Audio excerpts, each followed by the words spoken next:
It's Brian Preston, the money guy.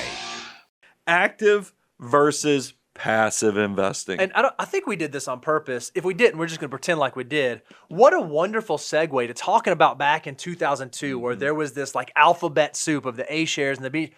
Active was like hot. That was the thing that people were super excited about because, you know, we had seen the .coms where you could go out there and pick these companies and if you were just buying the market, buying the index, it's like you were sitting still back then, right? Well, everybody marketed on that you bought the smart money had the best managers. And then there's, it started with Jack Bogle, 1975 with his big experiment that turned into Vanguard, started saying, well, wait a minute, let's actually start taking an accounting. Let's do a report card and see how many managers are actually doing what they say they're doing and beating their indexes, the markets in general. And we found out, and this was kind of a scary thing, is that most active managers are really horrible at their jobs. Yeah, we actually looked at a study, and what they said is, okay, if we just look at 3 domestic asset classes, we want to look at large cap, mid cap, and small cap, and this is from the 2018 SPIVA study. How many funds outperform their benchmark over a 15-year period? Yeah. So over that period, as we're talking about, information is changing and the thing is getting a little more simple, only 8% of large cap managers outperform their benchmark. That's crazy. On the mid-cap side, only 7% of managers outperformed just the broad market index. And then on the small cap side, only 3% of active managers could outperform. So even if you pick a manager that's going to do it good in 1 year, even if you pick a manager that you just believe this year they're going to have a stellar year, the statistics would suggest it's hard to do that 1 year after the next. They can't be consistent. They exactly fall right. off. The same group. The group that is beating the markets 1 year is not consistently the group that is beating it 3 years, 5 years down the road. They just have the staying power is horrible. And I loved what Daniel did with the different slides. You start with a one tier, and then you got a tier with carrying the box like they got laid off, and then you got the small cap poor guys. No one to tell anybody he's they don't even want to know they don't want you to know who they are, so they're wearing a paper bag for all those that are listening out there in podcast world. Here's the thing: is that this started. I found some of that old literature. I used to tell everybody, go buy the S&P 500 because I considered it what we call an efficient marketplace. There were 500 companies. There's thousands of financial advisors. How could they know any more than anybody else on this small number of companies? So it's a very efficient market. You ought to just buy that. But I always told people, go look at small cap. You probably need a manager for small cap. Because there's so many more of those companies, right? And so many fewer people looking at it. And that's when I see a slide like this. It reminds me how you do need to be prepared when you're managing money or even for making your own decisions. Keep an open mind to read the data so you don't let old things turn into blind spots that keep you from making adjustments to adapt to the changing world you live in. International was probably my last, because I had moved on from small, saying, okay, small cap's okay to be an index too.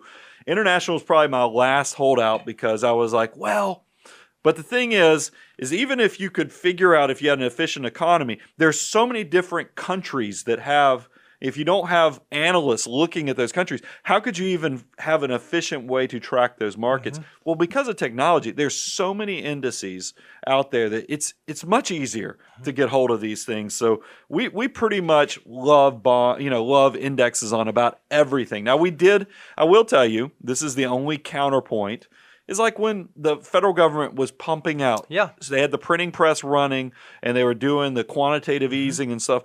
You found that most index funds for bonds were distorted by governmental debt. So you do need to pay attention to stuff like that. And we talk about that now we did this on a recent show, real estate. Indexes, I think you have to be a little careful just because of the Amazon effect of what's going on. But who knows? It might be, I'm willing to keep my ears open, but these are the ways we're kind of looking at the macro movements. There used to be such an emphasis on beating the market. We think it's okay just to be the market, just to buy the market. And so a lot of folks ask us, okay, if that's your philosophy, then how do you approach portfolio construction? This is our opinion, and it seemed to have worked out well. What really matters is your allocation, how you spread out across the different asset classes, much more than the individual security selection. Trying to pick, okay, this manager's going to outperform or that manager's going to outperform. What we try to figure out is, okay, how much exposure do we want to have internationally? How much do we want to have in bonds? How much do we want to have in real estate? If you can answer those questions really, really well, and then you choose really good indexes inside of those slices of pie, you're probably going to be successful. So kind of close this out. I want to quickly go through the Money Guy teachable tips on this. Is number one, index funds are so much more tax efficient. They don't have as much turnover as active managers, so that's very powerful. They're practically free if done right. I mean, we're seeing, Fidelity has 0 funds, but then you're seeing, whether it's Vanguard or looking at Fidelity and Schwab and some of the others, they're like 0.01, 0.02, long ways from 1.5% average. And then these also, they allow you to keep, I like index funds because they allow you to keep your emotions in check. Yeah. You're less likely, when you buy a fund or even worse, an individual stock, you find that you start getting emotionally connected to it. You're almost setting up a place setting for it at Thanksgiving. Look, I have one individual holding. I don't mind Tesla. And I bought it for completely emotional reasons. It's been one heck of a roller coaster.